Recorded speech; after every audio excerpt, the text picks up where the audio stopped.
Notaire a mangé l'argent 3 fois. En anglais, on va dire three times.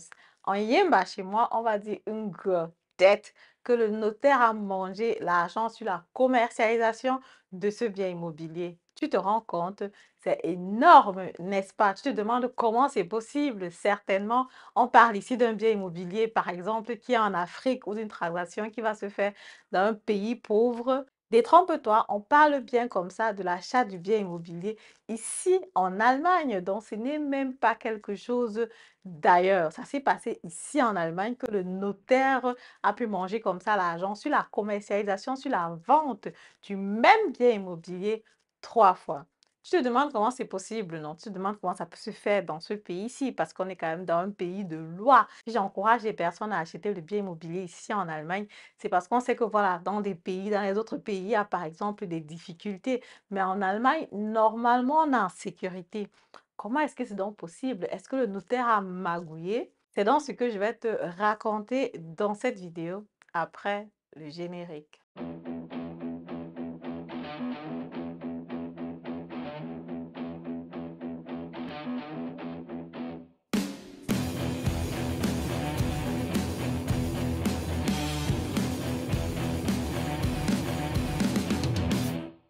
Alors, salut à toi. Bonjour, mon nom c'est Madeleine Nictedem. Je suis investisseur immobilier, entrepreneur dans le domaine de l'immobilier. Récemment, auteur du livre Devenez millionnaire avec l'immobilier.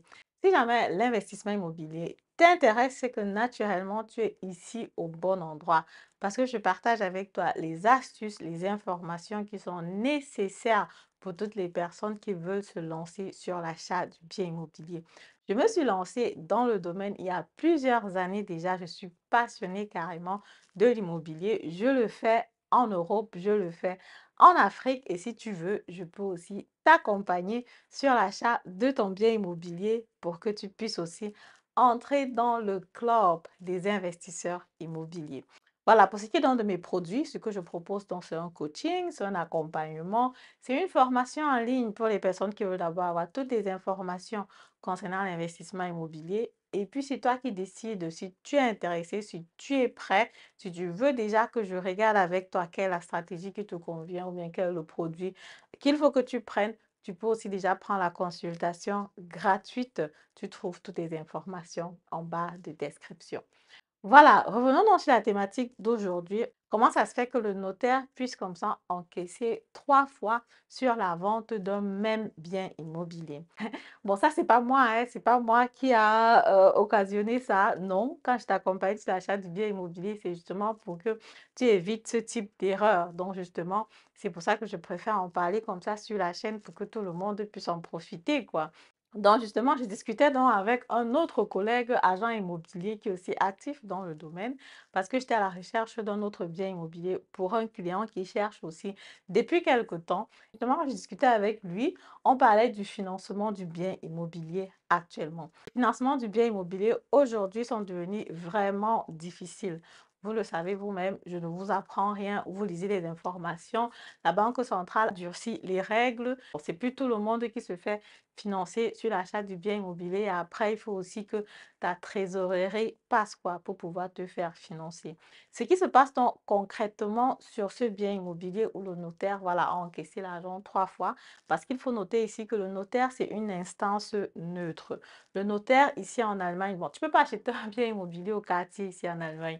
Tu peux seulement acheter devant le notaire parce que le notaire va s'assurer que, OK, le bien qui a un patrimoine important, qui a une grande valeur, c'est de l'or en béton. J'ai un vendeur qui m'avait dit ça une fois que mes Madel, je mettais un peu la pression parce que je voulais acheter. Il m'a dit, mais Madel, attends un peu, laisse-moi le temps pour réfléchir parce qu'ici, il s'agit quand même de l'or en béton. Donc, pour transmettre l'or en béton de une personne à une autre personne, il faut qu'il y ait une instance neutre au milieu qui valide, qui concorde et qui regarde vraiment comment les choses se passent. Donc, du coup, ça, c'est le rôle du notaire qui est vraiment censé être neutre et se rassurer que quand toi, l'acheteur, tu verses l'argent, naturellement, tu entres en possession du bien. Il n'y a pas les histoires comme par exemple, voilà, ce qu'on entend souvent au pays, voilà, que tu as acheté un terrain même devant le notaire et après ça a capoté, ça n'a pas marché. Bref, ici en Allemagne, je n'ai pas encore vécu ce type de situation. Je pense même que ça n'existe pas. Je pense que le système est informatisé. De toutes les façons, quand tu es chez le notaire prend la peine de vérifier les documents qui est déjà actuellement dans le titre foncier. Est-ce que c'est le vendeur, oui ou non? Et il faut que le vendeur sorte naturellement du titre foncier pour que toi, l'acheteur, tu puisses rentrer dans le titre foncier, quoi. Donc, c'est pour ça aussi qu'il reçoit les 1,5% que tu dois le payer parce qu'on a justement les notaires en Grundbuchkosten. Tu as les frais de notaire qui sont de 1,5% à payer. Ce n'est pas pour rien que tu payes ces frais-là. Tu te rends compte qu'ici, il s'agissait d'un bien immobilier qui coûtait, je pense, environ 200 000 euros. 1,5%, ça fait 3 000 euros. Et il a encaissé comme ça, bon, 9 000 euros. 9 000 euros, c'est beaucoup quand même. Parce qu'effectivement, il n'a pas encaissé la somme totale. Voilà, parce que voilà, pour vous raconter toute l'histoire, il n'a pas vraiment encaissé la somme totale. Parce que ce qui se passe, c'est que le bien immobilier, justement, à 200 000, le prix était vraiment très attrayant. Le prix était vraiment top. L'acheteur a décidé de prendre le bien immobilier. Et pour se rassurer que voilà, il ne va pas perdre le deal, directement, il a donc demandé au notaire. Il a dit au notaire, OK, voici un bien immobilier que je vais acheter. Est-ce que tu peux déjà faire voilà, le contrat d'achat, quoi? Parce qu'ici en Allemagne, le contrat d'achat va se faire 2 semaines avant l'achat proprement dit, minimum. Ça peut aller même vous pouvez faire 3 semaines, un mois après, mais le minimum que le contrat d'achat doit faire entre le jour que toi tu le reçois et le jour que tu signes chez le notaire, c'est 2 semaines. Donc, généralement, donc, quand l'acheteur est pressé ou alors quand l'acheteur veut vraiment montrer qu'il est intéressé, pour ne pas perdre le deal, parce qu'effectivement, 200 000 euros pour ce bien immobilier-là, c'est un bien immobilier très intéressant. L'acheteur a dit, OK, je suis prêt à payer dans les 200 000 euros. Je fais déjà le contrat, je fais déjà la demande du contrat d'achat chez le notaire. Il voulait comme ça convaincre le vendeur à réserver, à lui donner le bien immobilier à lui, quoi, pour être la seule personne qui puisse acheter le bien immobilier. Mais en arrière, il n'avait pas encore le financement sur le bien immobilier. Il n'avait pas encore voilà, une banque qui lui a dit, OK, on peut te financer à 100%, quoi. Donc, du coup, vu qu'il n'avait pas encore cette information-là, c'était vraiment un peu risqué de faire ce pas parce qu'effectivement, il faut le faire seulement quand tu as vraiment déjà le financement, du moins un financier Zusage, donc une banque qui te dit qu'elle peut te financer. Peut-être la bourse des gens financiers Zusage, je ne sais pas exactement ce qui l'a motivé à le faire, mais de toutes les façons, il a demandé donc au notaire déjà d'établir le contrat d'achat. Et quand un notaire établit le contrat d'achat, lui, il va à la banque pour chercher le financement. Catastrophe, il ne trouve pas le financement. La banque refuse comme ça de le financer. Et quand la banque refuse de le financer, naturellement, tu ne peux pas aller t'asseoir chez le notaire pour signer pour l'achat du bien immobilier quand tu n'as pas de financement. Tu es donc obligé comme ça de retirer l'offre, de dire au notaire que, OK, voilà, je ne peux plus acheter le bien immobilier, je n'ai pas eu de financement. Mais le notaire, de son côté, derrière, il a travaillé. Et vu que le notaire a travaillé, tu dois le payer pour ce travail.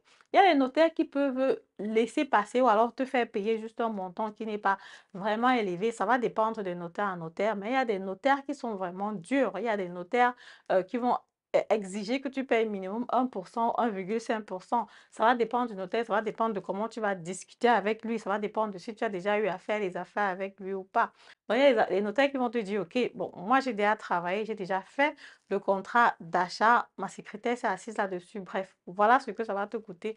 Et il t'envoie la facture et c'est à toi de payer en ce moment-là, puisque c'est toi qui as demandé au notaire comme ça d'établir ce contrat d'achat. Et ceci s'est passé jusqu'à 3 fois. C'est justement mon collègue agent immobilier qui me racontait en me disant qu'effectivement, les années précédentes, avec les taux d'intérêt qui étaient faciles, la banque qui finançait facilement, ça se faisait parfois, ça se faisait vraiment parce qu'effectivement, les banques finançaient assez facilement. Mais aujourd'hui, où les banques ont commencé à financer vraiment difficilement, c'est vrai que lui disait aussi que voilà, les jeunes sont toujours hippie hurrah, ils pensent que tout va être facile, tout va bien se passer. Voilà que il est parti jusqu'à faire la demande d'achat chez le notaire et puis bon, finalement, le financement n'est pas sorti. Et quand le financement ne sort pas, la seule chose que tu peux faire naturellement, c'est de retirer, de dire au notaire que voilà, le financement n'a pas pu avoir lieu, mais le notaire, naturellement, va t'envoyer ta facture De l'autre côté aussi, vu que le vendeur avait accepté un prix de 200 000 parce qu'effectivement, il voulait vendre le bien immobilier rapidement, c'est donc comme ça qu'il a dit, OK, vu que tu n'arrives pas, on n'arrive pas à concrétiser depuis, je suis obligé donc de te retirer l'offre pour pouvoir vendre le bien immobilier à quelqu'un d'autre, quoi. Et ça s'est passé comme ça jusqu'à 3 fois. Tu te rends compte donc à quel point les financements sont assez compliqués aujourd'hui. Bon, soit les financements sont vraiment compliqués, soit les personnes qui ont fait cette demande chez le notaire n'ont pas vraiment regardé s'ils remplissaient les caractéristiques pour le financement. De mon côté aussi, je me rends compte naturellement que les financements sont vraiment compliqués. C'est des dossiers vraiment qui sont bien, où il n'y a vraiment pas de bémol, qui passent rapidement actuellement à la banque. Mais sinon, c'est relativement compliqué quand même. Voilà, c'est donc ça pour la petite histoire que je voulais donc comme ça te raconter aujourd'hui. Qu'est-ce qu'on va retenir de cela? On va tout simplement retenir que avant d'acheter ton bien immobilier, avant d'aller chez le notaire, il faut te rassurer que tu aies ton financement. Et justement, quand tu as ton financement, tu peux donc faire la demande d'achat chez le notaire et tu peux aller chez le notaire acheter ton bien immobilier. Si tu n'as pas encore de financement, si tu n'es pas sûr d'avoir un financement, ne le fais pas parce qu'actuellement, les taux d'intérêt, les financements sont un peu compliqués à avoir. Attends d'abord à avoir ton financement avant de passer à l'action. Ok, merci comme ça de m'avoir écouté. Si jamais la vidéo t'a plu, comme d'habitude, je t'invite d'en me mettre un pouce en haut, partager massivement la vidéo pour que les autres puissent profiter de ce contenu assez intéressant, je pense, pour éviter que les autres personnes puissent pas faire ce genre d'erreur. Et on se dit à très bientôt pour la prochaine vidéo. Au revoir.